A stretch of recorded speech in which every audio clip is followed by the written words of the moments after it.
All right, everybody. Making a short video to kind of detail what was going on. I talked about it in the stream last night, but I'm kind of having to adjust our plans for an Atari week, mostly because things are not going well here with the Atari. I don't know what's going on, but it's just not working, and I kind of wanted to make a video demonstrating what's going on so maybe someone could give me some insight. This one way. There we go. So as you can see, I've got it out of the shell. We turn it on, and we get that, right?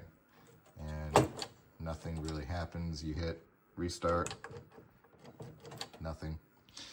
And you can check the channels too here. So we're on channel 3, nothing. Channel 2, nothing. Channel 4, nothing, right? So it's not the matter of it being on the wrong channel or something. But here's where it gets kind of troubling.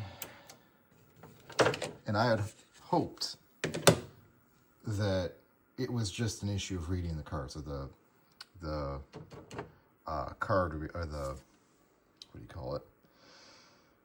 Cartridge connector was dirty. It's actually very clean. I cleaned it yesterday, but no, this is kind of more of the problem here. I don't know what that is. It's getting something. And the fact that it's doing this with nothing in it makes me think it's one of these 3 chips here has gone bad, unfortunately, right?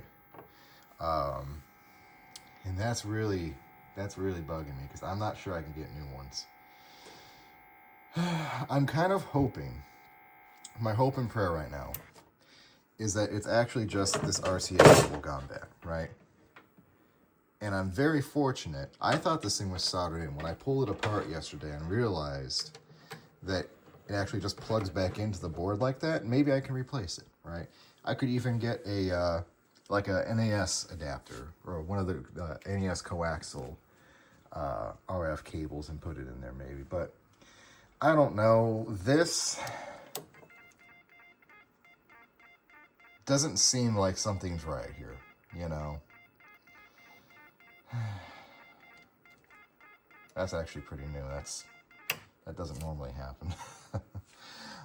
Looking at the board, I'm trying to stay out of the shadows here. It doesn't seem like there's a whole lot of issues, you know? I can flip her around. Let me unplug things. We don't really need the controller plug. I plugged the controller in to demonstrate that it wasn't a matter of the controllers unplugged, you know? Flipping the board around here. There's the back of it.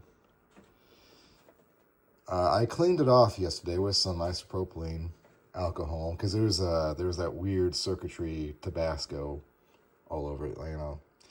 1980, that copyright makes me really nervous. This is like a 46-year-old system, if that's the case.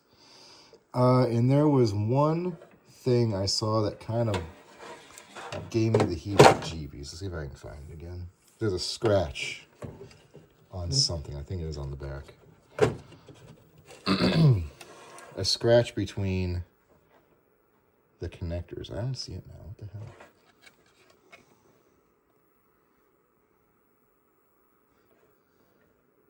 Yeah, this right here. You see where that copyright date is? There's a kind of a cut, but that looks like it goes to the power switch, right? So it seems to turn on. I don't think that's the problem. So I don't think that's it. So there's the board. If you can see something, or if you know something about these and you see a problem, please let me know. Let me know if it's an easy fix or it's going to be a time and money fix, because Lord knows I was so excited to play this thing. This is a Vader model, so one of the cheaper ones. But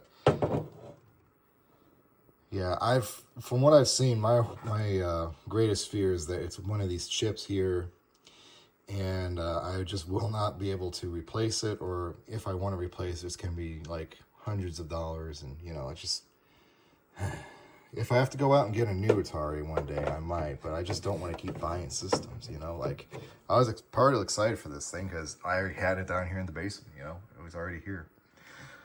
Last thing, to also break your heart, this is not an uncommon game anymore. It's kind of an expensive game.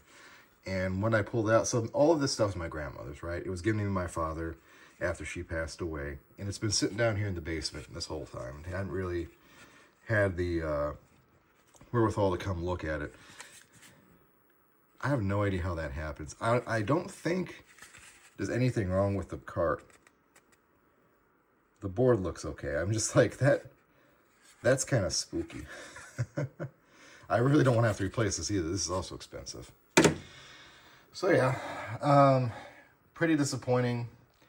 So what we're probably going to do is a stream on RetroArch demonstrating some of the cooler games I found, and then kind of a presentation to Atari and what was happening. But yeah, don't expect this to change anytime soon, unfortunately. If you can help out, you have any insight, please let me know. Otherwise, have a good day.